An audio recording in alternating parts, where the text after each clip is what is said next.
मेरा ये कहना है कि ये जो देश में हिंसा हो रही है और नौजवान जो हिंसा कर रहे हैं, तो एक तो बात है कि हिंसा करना गलत है, आग लगाना गलत है, ट्रेन जलाना गलत है, सब मानते हैं। लेकिन इस आंदोलन के कारण ही सेना में और भारत सरकार में उसमें करेक्शंस देखे गए हैं।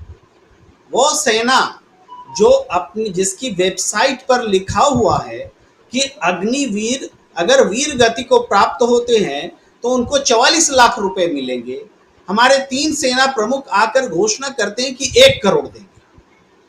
ये क्यों हुआ? क्योंकि ये आंदोलन है। ये आंदोलन के कारण ये उपलब्धि हासिल हुई ऐसे कहिए, या सेना करेक्ट हुई ऐसे कहिए, या फिर सरकार करेक्ट हुई ऐसे कहिए। इसी आंदोलन के कारण ये घोषणा हुई कि सेंट्रल आर्म्ड पुलिस फोर्स में 10% का रिजर्वेशन होगा। इसी आंदोलन के कारण ये घोषणा हुई कि असम राइफल्स में 10% का रिजर्वेशन होगा। अग्निवीरों की बात कर रहा हूं, नौकरी 4 साल के बाद। और इसी आंदोलन के कारण उत्तर प्रदेश के मुख्यमंत्री ने कहा कि हम अपने पुलिस फोर्स में रिजर्वेशन देंगे अग्निवीरों को। उत्तराखंड में कहा मुख्यमंत्री ने कि हम रिजर्वेशन देंगे। ये सारी चीजें इस आंदोलन के कारण हुई है। तो आंदोलनकारी गलत हैं कि आप लोग गलत हैं, यही मैं कह रहा हूं। तो इसमें ये उठा, हमसे कहा गया कि आप विवादास्पद बयान दे रहे हैं, आप हिंसा को भड़का रहे हैं। तो यहाँ मैंने प्रतिकार किया कि नहीं, मैं आज भी अपनी बात पर कायम हूं, आगे भी कायम रहूंगा, क्योंकि ये बात जो है आंदोलन के प्रतिफल है, ये सामने मिले हैं। हिंसा को मैं जायज नहीं ठहराता, लेकिन चूंकि अब इसके आगे मैं जोड़ रहा हूं जो हाय हल्ला में मैं बोल नहीं पाया, अब आपके चैनल पर बोलता हुआ आगे क्या है। आगे जितने शांतिपूर्ण आंदोलन हुए, जयशंकर सर ने भी कहा, बहुत अच्छे शब्दों में कहा कि जितने शांतिपूर्ण आंदोलन हुए, वो उन आंदोलनों को आपने सुना नहीं, महत्व नहीं दिया और उनकी बातें नहीं सुनी गई। जब ये देश के नौजवान देखते हैं कि शांतिपूर्ण आंदोलनों को सुना नहीं जाता, तो वो क्या सीखेंगे?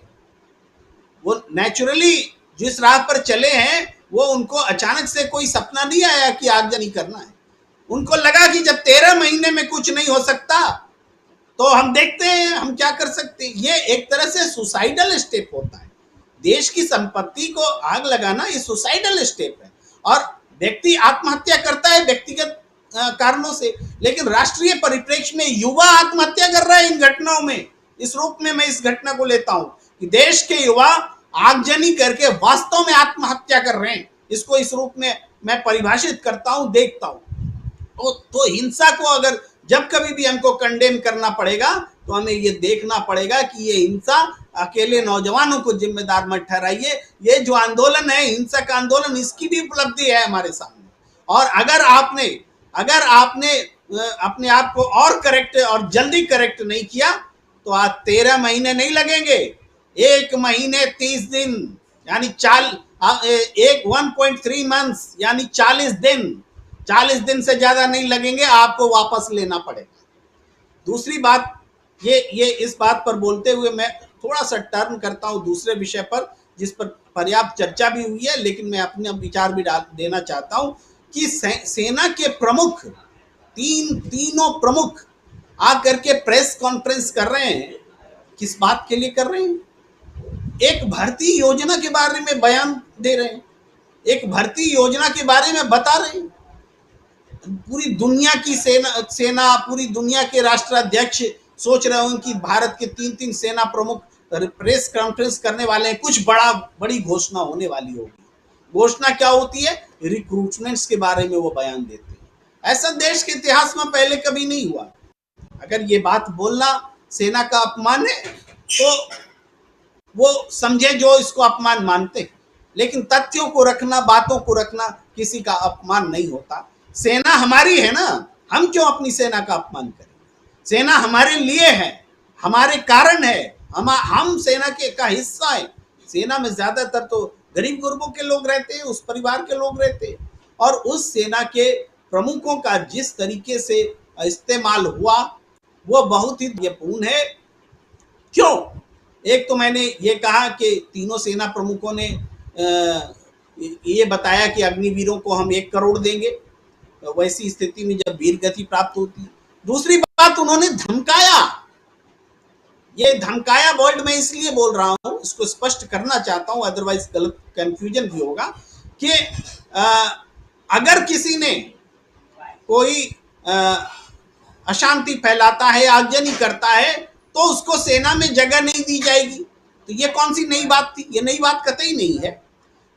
अगर थाने में हमारी रिपोर्ट हो जाती है तो सेना में भर्ती होने के लिए वो नेगेटिव होता है और हमारी भर्ती नहीं होती। ये देश जानता है इस बात। तो जबकि देश में आंदोलन चल रहा है, वैसे समय में सेना प्रमुख आकर के उसी बात को दोहराते हैं जो पहले से नियम है। क्यों? आप धमकाई तो रहे हैं, उन बातों को क्यों रिपीट कर रहे हैं जो पहले से सब जानता है? जब आंदोलन में है लोग और उस समय आप कह रहे हैं, एक अतिरिक्त बात भी कही गई कि सबको लिख के देना होगा कि उन्होंने आगजनी नहीं की, पथराव नहीं किया। हो सकता है ये नया फरमान आगे उनको डाला जाए, लिखित हलफनामा लिया जाए कि हम ऐसी किसी गलत कामों में नहीं रहे, गैर कानूनी कामों में। ये बात भी कही गई। मैं ये कहता हूं, ये नया रूल ये एक इसलिए कि तात्कालिक जरूरत आपको आ पड़ी है, इसके लिए आप डालेंगे, आप सब शपथ पत्र करवाएंगे कि हमने किसी ऐसे कानूनी गैर कानूनी काम नहीं किया है।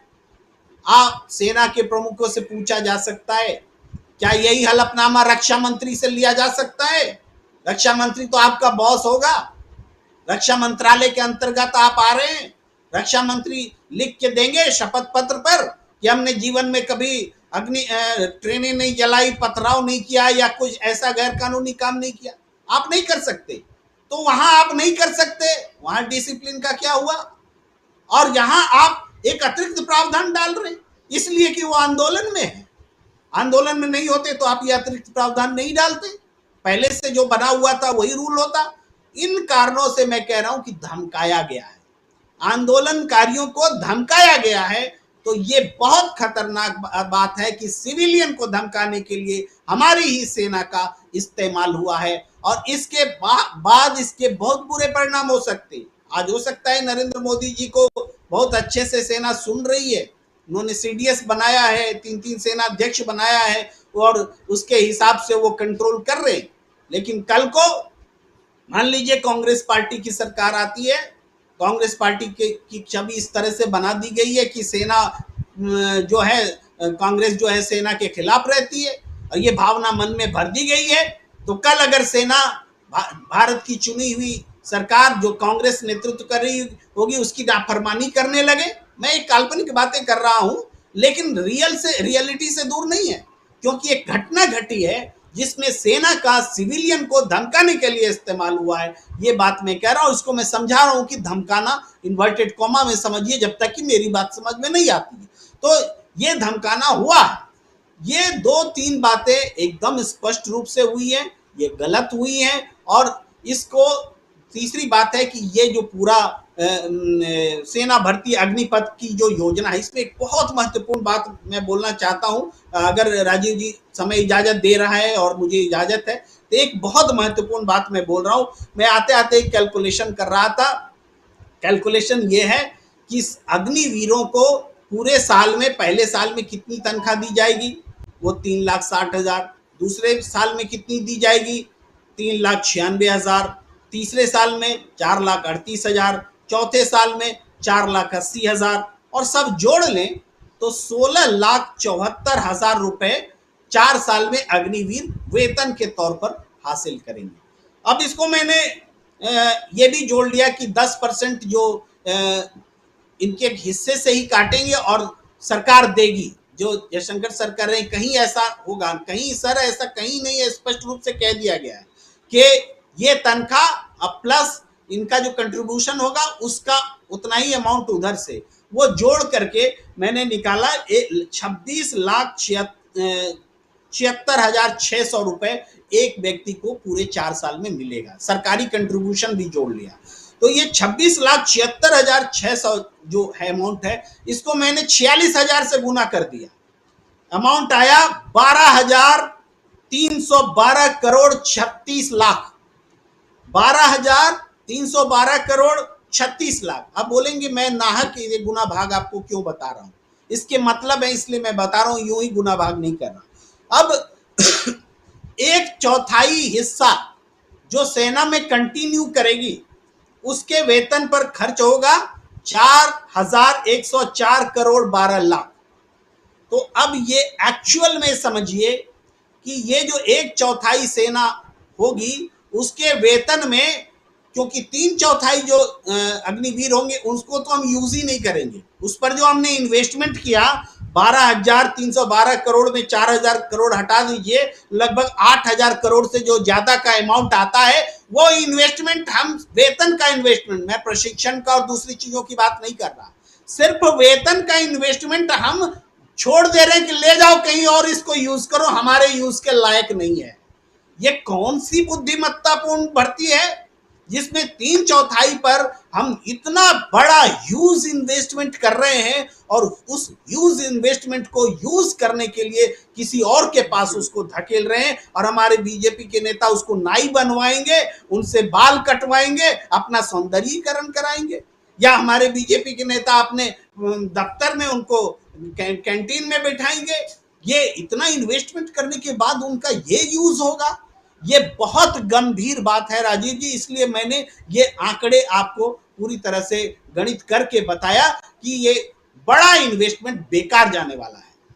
कुमार जी, ये जो 3/4 वाला जो मामला है वो मामला वही स्किल डेवलपमेंट की ओर है।